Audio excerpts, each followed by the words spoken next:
بسم اللہ الرحمن الرحیم۔ ٹیکسچوئل اسٹڈی آف قرآن۔ آج کے لیکچر کے اندر ہم سورۃ الاخلاص کا مطالعہ کریں گے۔ سورۃ الاخلاص ترتیب کے اعتبار سے 112 نمبر سورت ہے اور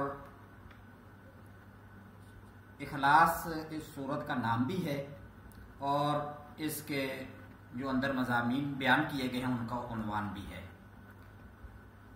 یہ مکی صورت ہے اور مکہ کے اس دور میں نازل ہوئی جب ابھی بالکل نبوت کا ابتدائی دور تھا۔ اس موقع پر جب اللہ تعالیٰ کی طرف حضور نبی اکرم صلی اللہ علیہ وسلم نے بلایا، جو مشرکین تھے، جو عیسائی اور یہودی تھے، ان کا جو اللہ کے بارے میں تصور تھا اسی حساب سے وہ سوال کرتے تھے اور ان کے پیش نظر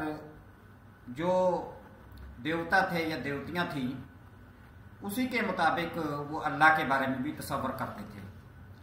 ان کے نزدیک کوئی دیوی شوہر کے بغیر نہ تھی اور کوئی دیوتا زوجہ کے بغیر نہ تھا۔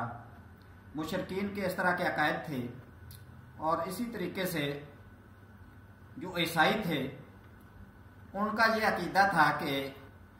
عیسیٰ علیہ السلام نعوذ باللہ اللہ تعالیٰ کے بیٹے ہیں،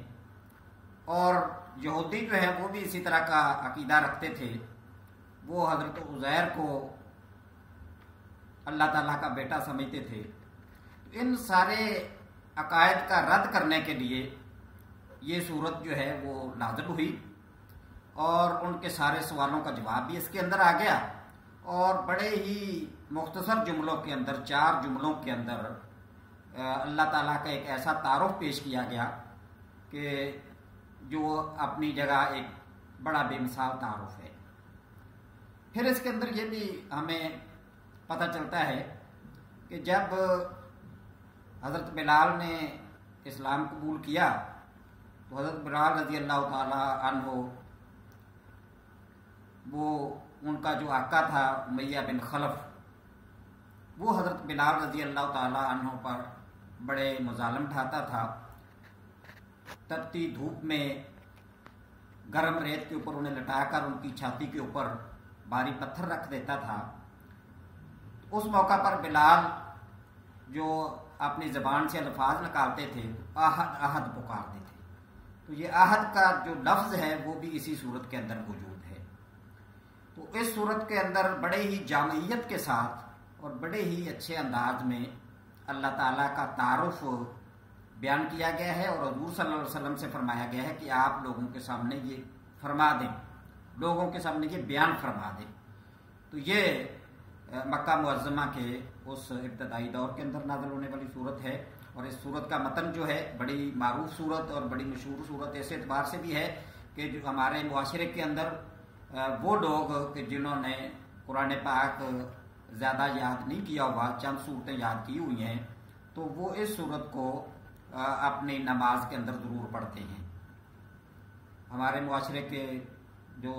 ان پڑھ لوگ ہیں جن کو قرآن پاک اور نماز سکھائی جاتی ہے، قاری حضرات نماز ان کو سکھاتے ہیں، تو اس میں جو چند صورتیں ان کو یاد کرواتے ہیں تو ان میں یہ صورت بڑی اہم ہے، اور اس کا جو پڑھنا ہے یہ اس کا اجر جو ہے وہ بھی بہت زیادہ ہے اس اعتبار سے کہ اس صورت کو قرآن پاک کا ایک تہائی حصہ قرار دیا گیا، یعنی گویا 3 مرتبہ اس صورت کو پڑھنے سے گویا پورے قرآن پاک پڑھنے کے برابر اجر ملتا ہے۔ حضور نبی مکرم صلی اللہ علیہ وسلم نے ایک صاحب کو بھیجا کسی علاقے کے اندر، تو وہ وہاں پر نماز پڑھایا کرتے تھے اور اپنی قرات کا اہتمام وہ سورۃ الاخلاص پہ ختم کرتے تھے۔ تو لوگوں نے اس کے بارے میں شکایت کی، حضور صلی اللہ علیہ وسلم نے اسے پوچھا، اس نے کہا کہ مجھے اس صورت سے بہت محبت ہے۔ حضور صلی اللہ علیہ وسلم نے فرمایا کہ اللہ تعالیٰ تجھ سے محبت رکھتا ہے۔ تو یہ صورت جو ہے اس کا پڑھنا اور اس کے مضامین پر غور کرنا، اس کو سمجھنا، یہ بڑی اہمیت کا حامل ہے۔ اعوذ باللہ من الشیطان الرجیم، بسم اللہ الرحمن الرحیم۔ قل هو اللہ احد